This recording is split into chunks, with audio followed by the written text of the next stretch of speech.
صلی اللہ علیہ وسلم کی آمد کی خوشی میں ہے، اور قرآن میں فرمایا محبوب اپنی زبان مبارک کھولیے اور کائنات کو یہ بتا دیجئے کہ جب تمہیں اللہ کا فضل ملے، اللہ کی رحمت ملے، فَلْيَفْرَحُوا، تو پھر خوشیاں مناؤ۔ خوشی منانے کے انداز اپنے اپنے ہوتے ہیں، وہ بیٹھ کر محفل کی صورت میں ہو سکتی ہے، وہ گلی بازاروں میں چل کر جلوس کی شکل میں ہو سکتی ہے، وہ جھنڈیاں لگا کر اور لیٹیں لگا کر ہو سکتی ہے، اپنے گھر کو سجا کر وہ خوشی ہو سکتی ہے۔ آقا دو جہاں صلی اللہ علیہ وسلم کے میلاد کی خوشی آج جامعہ عثمانیہ رضویہ کی طرف سے جلوس کی صورت میں منائی جا رہی ہے، اور جو اللہ رب العزت کے حکم کے مطابق ہے، حضور کی آمد کے نعرے لگائے جا رہے ہیں اور بتایا جا رہا ہے امام الانبیاء آئے ہیں تو کائنات کو ساری عزتیں ملی ہیں۔ اب لوگ کہتے ہیں کہ جناب یہ جب جلوس نکلتا ہے تو یہ دکانیں بند کرنا پڑتی ہیں، یہ کاروبار بند کرنے پڑتے ہیں، یہ راستے روکنا پڑتے ہیں۔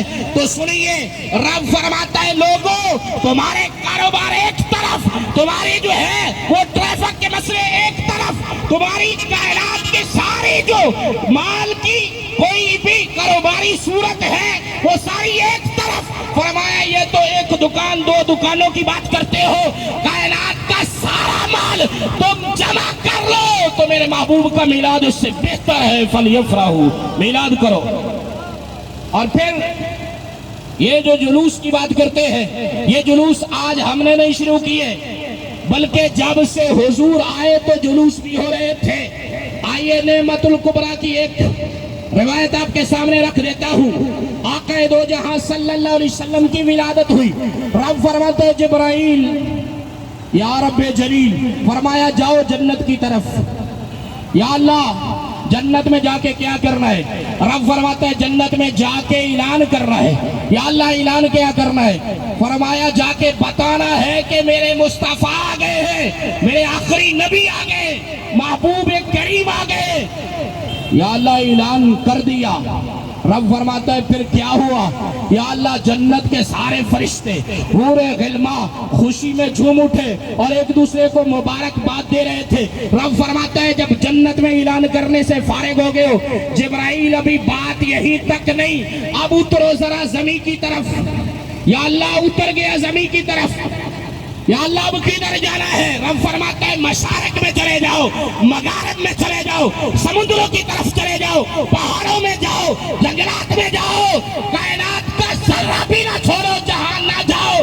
یا اللہ جا کے کیا کر رہا ہے؟ رب فرماتا ہے جبرائیل وہاں جا کے بتانا ہے کہ آمد مصطفیٰ، آمد مصطفیٰ۔ فرمایا میرے محبوب کی آمد کے نعرے لگانے ہیں۔ اچھا ایک بات اور بھی یہاں اس چوک میں اس جگہ پہ کرنا ضروری سمجھتا ہوں۔ لوگ کہتے ہیں حضرت مولانا عثمان صاحب کیا ہو گیا تمہیں؟ پچھلے سال بھی جلوس لے کے آئے تھے، اس سال پھر آ گئے ہو؟ کیا ہر سال نیا میلاد ہوتا ہے؟ میلاد ایک سال ہو گیا، جب حضور آئے میلاد ہو گیا، ہر سال نیا میلاد ہوتا ہے۔ ہم ان کو بڑے ادب سے کہتے ہیں حضرت جب کل فجر پڑھ لی تھی آج پھر پڑھی، کل زور پڑھی تھی آج پھر پڑھی، کل عصر پڑھی تھی آج پھر جا رہے ہو؟ بلکہ ایک نہیں، تیری زندگی کے 20 سال گزرے ہیں، ہر صبح تو فجر پڑھتا ہے، پھر ظہر پڑھتا ہے، پھر عصر پڑھتا ہے۔ جب ایک مرتبہ پڑھ لی پھر دوبارہ پڑھنے کی کیا ضرورت تھی؟ ایک دفعہ رمضان کے روزے رکھ لیے، دوبارہ رکھنے کی کیا ضرورت تھی؟ ایک دفعہ عید الفطر پڑھ لی، آئندہ سال پڑھنے کی کیا ضرورت تھی؟ ایک سال زکاتیں اکٹھی کر لی، دوسرے سال دروازے پہ دستک دینے کی کیا ضرورت تھی؟ ایک دفعہ قربانی کر لی، دوسرے سال کھالے مانگنے کی کیا ضرورت تھی؟ کیوں تو چلا گیا؟ ایک دفعہ تو رمضان میں عمرہ کرایا ہے، دوسرے سال کیوں جا رہا ہے؟ سارے کام تیرے لوٹ کے آتے ہیں، تکلیف ہوتی ہے تو میلاد پہ، نہ نماز دوبارہ پڑھنے پہ تکلیف، نہ روزہ دوبارہ رکھنے پہ تکلیف، نہ عید کرنے کی وجہ سے تکلیف، نہ قربانی کرنے کی وجہ سے تکلیف۔ اگر تجھے پیڑ پڑتی آتی ہے، درد اٹھتی ہے، تکلیف ہوتی ہے تو میلاد مصطفیٰ پہ ہوتی ہے۔ ارے اپنے دل سے پوچھ، تیرے اندر ایمان ہے یا کفر ہے؟ پوچھ ادھر سے۔ اچھا جی، ابھی بات مکمل نہیں ہوئی۔ وہ کہتا ہے مولانا صاحب یہ بات ایسی نہیں ہے، اصل میں نماز میں قرآن کہتا ہے اقیم الصلاۃ، نماز قائم کرو، قرآن کہتا ہے زکوٰۃ ادا کرو، قرآن کہتا ہے اتم الحج والعمرۃ للہ، حج اور عمرہ کرو، قرآن کہتا ہے ونحر، قربانی کرو۔ وہاں امر کے سیغے ہیں اور رب حکم فرماتا ہے نماز کا، رب حکم فرماتا ہے قربانی کا۔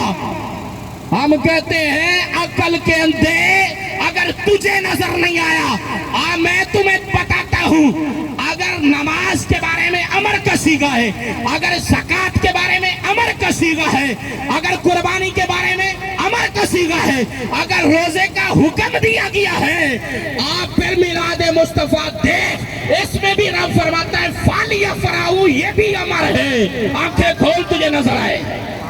پھر فرماتا نہیں بات ابھی بھی ختم نہیں ہوئی۔ اصل میں نماز دوبارہ اس لیے پڑھتے ہیں سبب لوٹ آتا ہے، قربانی اس لیے کرتے ہیں سبب لوٹ آتا ہے، زکوٰۃ اس لیے لیٹتے ہیں سال گزرتا ہے سبب لوٹ آتا ہے، روزے اس لیے رکھتے ہیں رمضان دوبارہ آ گیا سبب لوٹ آیا۔ میں نے پوچھا حضرت وہ سبب کیا ہے؟ وہ سبب کہتا ہے فجر کا وقت آ گیا، زور کا وقت آ گیا، عصر کا وقت آ گیا، وقت سبب بن گیا، عشاء کا وقت دوبارہ آ گیا سبب بن گیا، رمضان دوبارہ آ گیا وقت سبب بن گیا، عید کا دن دوبارہ آ گیا۔ تو میں نے کہا پھر عقل پہ ہاتھ رکھ اور عشق مصطفیٰ کا دامن تھام اور پھر اپنے آپ سے پوچھ، جب فجر کا وقت دوبارہ آتا ہے تو فجر دوبارہ پڑتا ہے، جب ظہر کا وقت دوبارہ آتا ہے تو ظہر دوبارہ پڑتا ہے، جب عشاء کا وقت دوبارہ آتا ہے تو عشاء دوبارہ پڑتا ہے، جب قربانی دوبارہ آتی ہے تو نئے دمبے اور کٹے خریدتا ہے، جب حج دوبارہ آتی ہے پھر حج پڑھنے کے لیے جاتا ہے، جب رمضان دوسری مرتبہ آتا ہے پھر روزے رکھتا ہے، اور عقل کے اندر ربیع الاول بھی دوبارہ آیا ہے، میلاد بھی ایسے ایسے کرنا ہوگا، اس کا بھی سبب لوٹتا ہے۔ اس لیے تم جو میلاد کو روکنا چاہ رہے ہو، جب تک ربیع الاول آتا رہے گا میلاد ہوتا رہے گا، ربیع الاول کو تو روک لے میلاد ہم روک لیں گے، میلاد ہوتا رہے گا جب تک ربیع الاول آتا رہے گا۔ اب آخر میں سنیے، اگر یہ جواب آپ کو نہ آئے نا، پھر کوئی پوچھے دوبارہ کیوں میلاد کر رہے ہو، جلوس کیوں نکال رہے ہو، ایک لفظ میں جواب دینا ہے، جو میلاد کے منکر ہیں ان کو جلانے کے لیے۔ وہ کہتے ہیں یہ کہاں سے سیکھا ہے؟ تو ان کو کہنا ہے کہ ہمارے بڑوں نے یہی سکھایا ہے، حشر تک ڈالیں گے پیدائش مولا کی دھوم، مثل فارس نجد کے کلے گراتے جائیں گے، خاک ہو جائیں عدو چل کر، مگر ہم تو رضا دم میں جب تک ہے دم، ذکر ان کا سناتے جائیں گے۔ وآخر دعوانا